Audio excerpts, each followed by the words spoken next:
I now invite Her Excellency Annalena Baerbock, President of the General Assembly, to make a statement.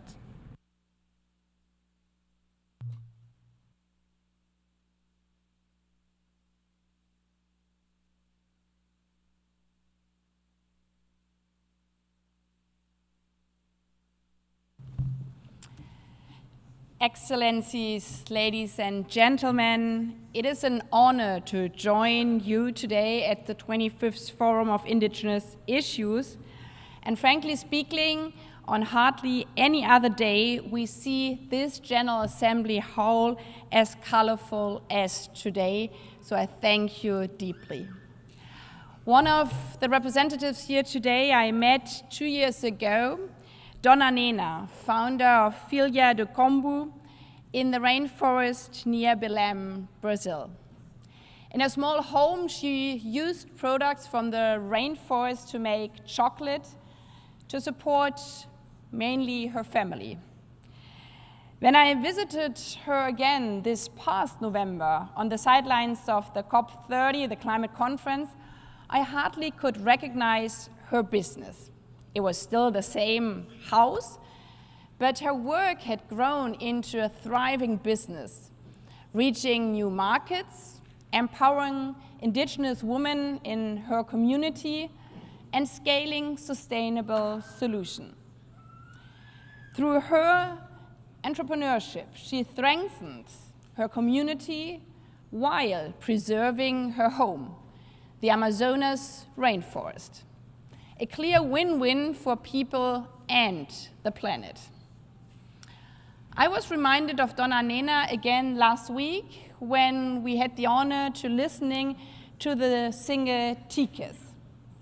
His music is not only fantastic, so you should listen to it, but it celebrates his Maori culture, while also inspiring others, inspiring pride, recognition, and respect for indigenous peoples around the world. Even 13,000 kilometers apart, Annalena and Tikes, both of their missions are the same: to honor their cultures while bringing indigenous identities to the global stage with global technologies. And this is why 25 years after the first UN Permanent Forum on Indigenous Issues, our responsibility today is not to speak about indigenous people, about you, or for you, but to amplify your voices, to join your hands, embrace your leadership, and value your knowledge and culture, not only for your communities, but for the benefits of all societies. And this is especially true when it comes to the protection of our environment and our planet. Because people like Annalena know the rainforest best, and they know how to protect it while using it in a sustainable way. It is estimated that over 5,000 indigenous groups manage or protect around 80% of the world's biodiversity. That means knowledge and skills developed over generations, which offer indispensable insights for sustainable resource management and climate resilience. Indigenous peoples are, in many ways, our planet's life support. And yet, those who protect the Earth are often left to bear the greatest cost of its destruction. For indigenous peoples, climate change is not theoretical. It is already at your doorsteps. It means rivers that dry up, crops that fail, and ancestral lands destroyed by floods. At the same time, indigenous lands are increasingly targeted for mining, lodging, and other infrastructure projects, destroying ecosystems and heritage alike. Indigenous human rights defenders in particular face intimidation, legal harassment, and even physical violence for defending their rights and their lands. But Indigenous peoples, you are not backing down. You are standing up bravely even in the face of grave threats. So again, 25 years after the first Indigenous Forum meeting, it is our joint responsibility to stand united with you, to stand united with Indigenous peoples.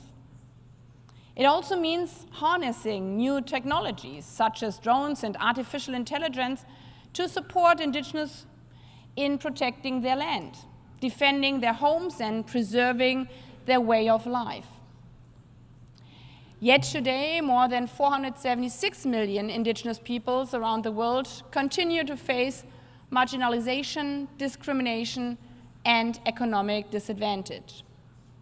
And nowhere are these inequalities more evident than in health, the main focus of this year's session. For Indigenous peoples, health is holistic. It is physical, mental, cultural, environmental, and communal. Yet for many, that connection has been disrupted by land loss, displacement, and marginalization.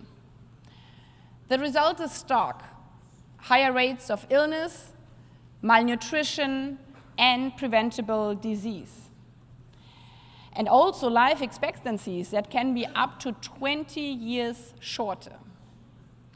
Indigenous women face particularly acute risks, including disproportionately high maternal and infant mortality rates. This is not only a moral failure, it is a development failure. The health and well-being of Indigenous peoples is both a measure of our progress toward the Sustainable Development Goals and a condition for achieving them.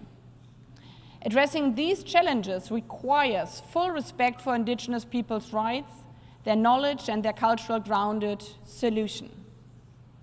Ladies and gentlemen, as we approach the 20th anniversary of the UN Declaration of the Rights of Indigenous Peoples, we are presented with a critical opportunity. An opportunity not only to reflect on 2 decades of progress, but to accelerate implementation. To move together from commitments to concrete action, in the spirit of the theme of this 80th session of the General Assembly, Better Together. To ensure that the principles of the declarations translate into real, measurable improvement in Indigenous peoples' lives. Central to this is recognizing Indigenous peoples as rights holders and ensuring their meaningful participation in all decision-making processes. After all, solutions will only be sustainable if every member of the human family has the opportunity to thrive. So during my visit to Brazil, I learned, among many other things, an Indigenous maxim. In the forest, they say, if one tree's roots are too extensive, both the surrounding trees and eventually the tree itself will suffer. Nature reminds us of an enduring truth.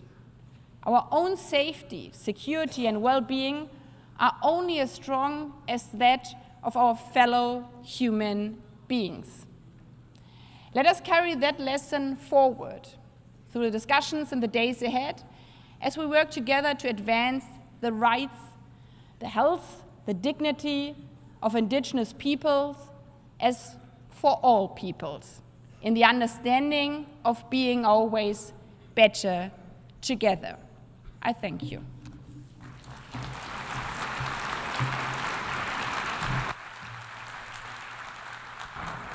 Koyanamik, I thank the President of the General Assembly.